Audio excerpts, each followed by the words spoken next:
Well, it's the final trading day for the week. Let's cross over now to the exchange for an update from my colleague there, Bosun. Hello, Bosun. Once again, what's up there in the market for today? Yes, it's the final trading day of the week, Chimeze, and of course, I don't know how best to describe the current week, but it looks a little bit like this. If you can see this, this is a bit of a green and a bit of a red, not entirely a deep green. This is a bit of a lemon green, so the market is a little bit, well, not entirely reddish red. This is a shade of a red of a little bit, but it's not entirely green. So we're looking at a week that maybe this is how we're going to end up the trading week. So a little bit of green, a little bit of red, some gains, some losses. But let me just take you through what everyone can find right now. The market is coming off to a negative start for today within the first 1 hour of trading.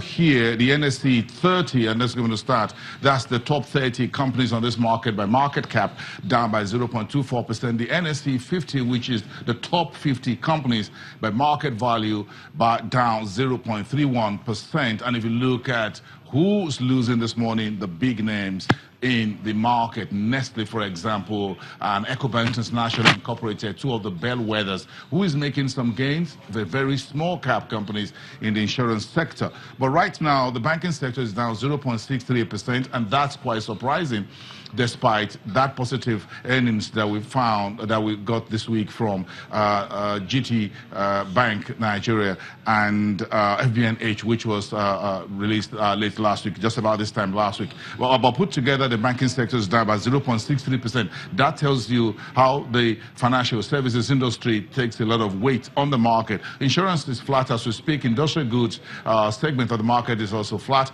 The consumer goods is still flat for now. And you had a bit of a market news from the marketplace on the news from PZ Cussons, the market. We haven't seen major reaction to that. Some of this company news, of course, some of these lag in terms of effect. The investors may just decide this is not a major trading theme, so we shouldn't be bothered so much about that.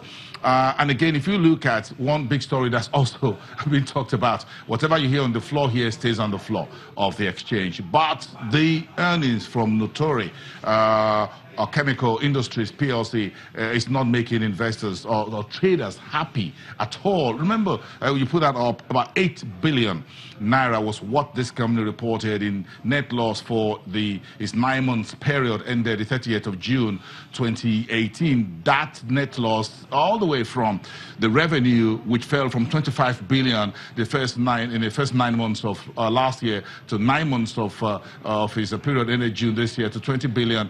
That is getting traders here on the floor calling that there's a bit of another notori, quote and unquote. This was not very good earnings for a company that just listed by introduction just about 8 days ago, reporting that negative earnings. Of course, the expectations is that you come into the market, you have some good stories to give to investors and traders. You come to the market, listing, the first listing in the year, and you're not looking good in terms of your earnings. That is a bit of spooking investors and traders' sentiments on the negative side to the downside and say, oh, hold on a second, we're not too sure. Unless you give us something that is much better than expected for your full year, and we're expecting Notori to give a full year report in the next couple of months before we go to December as far as its financial year report period is concerned. So these are some of the stories early today. In terms of the numbers, not very significant trading hour first. Of course, we have all the way till 2:30 local time here to close the market formally, but the all-share index is about 0.16% in negative territory as we speak. Volume still very small, about double digit, about 13 million ordinary shares for about 72, less than 100 million and less than 1,000 transactions. So it's still early days yet. We have a time, all the time here at the exchange to take a look again at the trading numbers before the market finally wraps up for this very interesting week in which we've seen more of political drama than the market drama, if you know what I'm talking about there. The interplay of both politics and the marketplace. Well, I would say what a week for the market. Let's just hope for a better week next week. Thank you very much for your time, Bosun.